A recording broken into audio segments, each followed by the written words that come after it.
ಶ್ರೀ ಗಣಪತಿ ಶಾರದಾ ಗುರುಭ್ಯೋ ನಮಃ. ನಾರಾಯಣಂ ನಮಸ್ಕೃತ್ಯ ನರಂಚೈವ ನರೋತ್ತಮಂ ದೇವೀಂ ಸರಸ್ವತೀಂ ಚೈವ ತಥೋ ಜಯ ಮುದೀರಗೆ.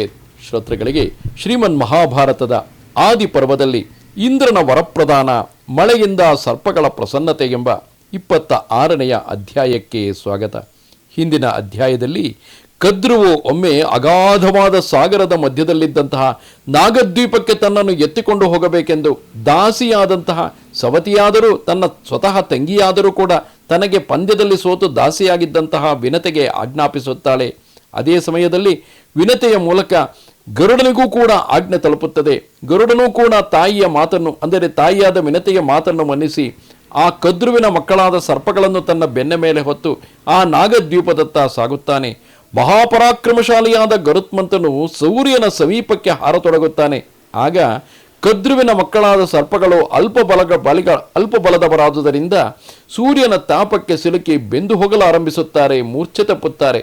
ಆಗ ಕದ್ರುವು ನಿರಂತರವಾಗಿ ಇಂದ್ರದೇವನನ್ನು ಸ್ತುತಿಸಿ ಅವುಗಳ ಮೇಲೆ ಮಳೆಗರೆದು ತಂಪೆರೆಯಬೇಕೆಂದು ಬೇಡಿಕೊಂಡಿದ್ದಾಳೆ.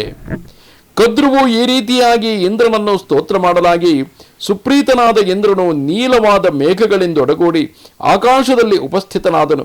ಶಚೀಪತಿಯು ಭೂಮಿಯ ಮೇಲೆ ಶುಭಜಲವನ್ನು ಸುರಿಸುವಂತೆ ಮೇಘಗಳಿಗೆ ಆಜ್ಞೆ ಮಾಡಿದನು. ಒಡನೆಯೇ ಮೇಘಗಳು ಯಥೇಚ್ಛವಾಗಿ ಮಳೆಗರೆಯಲು ಉಪಕ್ರಮಿಸಿದವು. ಕಾರ್ಮುಗಿಲುಗಳು ಪರಸ್ಪರವಾಗಿ ಸ್ಪರ್ಧಿಸುತ್ತಿವೆಯೋ ಎಂಬಂತೆ ಗುಡುಗು ಸಿಡಿಲುಗಳಿಂದ ಗರ್ಜನೆ ಮಾಡುತ್ತಾ ಮಳೆಗರೆಯುತ್ತಿದ್ದವು. ಬಾರಿ ಬಾರಿಗೂ ಘೋರವಾದ ಶಬ್ದಗಳನ್ನು ಮಾಡುತ್ತಾ ಸತತವಾಗಿ ನೀರನ್ನು ಸುರಿಸುತ್ತಿದ್ದವು. ತೆರೆಯಾಗಿ ಬೀಳುತ್ತಿದ್ದ ನೀರಿನ ರಾಶಿಯನ್ನು ನೋಡಿದರೆ ಆಕಾಶವು ಘೋರವಾದ ಅಲೆಗಳಿಂದ ಕೂಡಿದ ಸಮುದ್ರದಂತೆಯೇ ಕಾಣುತ್ತಿದ್ದಿತು. ಕಾರ್ಮುಗಿಲುಗಳಿಂದ ಹೊರಬರುತ್ತಿದ್ದ ಗುಡುಗು ಸಿಡಿಲುಗಳ ಶಬ್ದಗಳಿಂದಲೂ ಕ್ಷಣ ಕ್ಷಣಕ್ಕೂ ಮೇಘಗಳ ಮಧ್ಯದಿಂದ ಹೊರಬರುತ್ತಿದ್ದ ಕಣ್ಣುಗಳನ್ನು ಕೋರೈಸುವ ಮಿಂಚುಗಳಿಂದಲೂ ಒನಕೆಯಷ್ಟು ದಪ್ಪವಾದ ಜಲಧಾರೆಗಳಿಂದಲೂ ವ್ಯಾಪ್ತವಾಗಿದ್ದ ಆಕಾಶದಲ್ಲಿ ಬೆಳಗುವ ಸೂರ್ಯ ಚಂದ್ರರ ಕಿರಣಗಳು ಭೂಮಿಯ ಮೇಲೆ ಕಾಣುತ್ತಲೇ ಇರಲಿಲ್ಲ. ಸರ್ವತ್ರ ವ್ಯಾಪ್ತವಾಗಿದ್ದ ಕಾರ್ಮುಗಿಲಿನಿಂದಾಗಿ ರಾತ್ರಿ ಅಥವಾ ಹಗಲೆಂಬುದನ್ನು ಹೇಳಲು ಕಷ್ಟವಾಗಿತ್ತು. ಈ ವಿಧವಾದ ಮಳೆಗರೆಯುವಿಕೆಯಿಂದಾಗಿ ಗರುಡನ ಮೇಲೆ ಕುಳಿತಿದ್ದ ಸರ್ಪಗಳಿಗೆ ಬಹಳವಾದ ಸಂತೋಷವಾಯಿತು. ಭೂಮಿಯೆಲ್ಲವೂ ನೀರಿನಿಂದ ತುಂಬಿ ಹೋಯಿತು.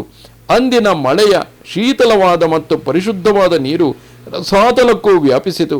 ಭೂಮಿಯ ಮೇಲಿನ ಹಳ್ಳ ಕೊಳ್ಳ ತಟಾಕ ನದಿ ನದ ಸರೋವರಗಳೆಲ್ಲವೂ ತುಂಬಿ ಹೋಗಿ ಎಲ್ಲೆಲ್ಲೂ ನೀರೇ ಕಾಣುತ್ತಿದ್ದಿತು.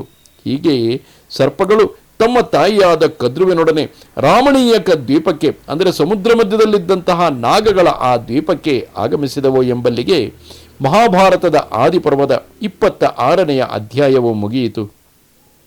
ನಮಸ್ತೆ ಶಾರದೆ ದೇವಿ ಕಾಶ್ಮೀರ ಪುರವಾಸಿನಿ ತ್ವಾಮಹಂ ಪ್ರಾರ್ಥಯೇ ನಿತ್ಯಂ ವಿದ್ಯಾದಾನಂಚ ದೇಹಿಮೆ. ನಮಸ್ಕಾರ.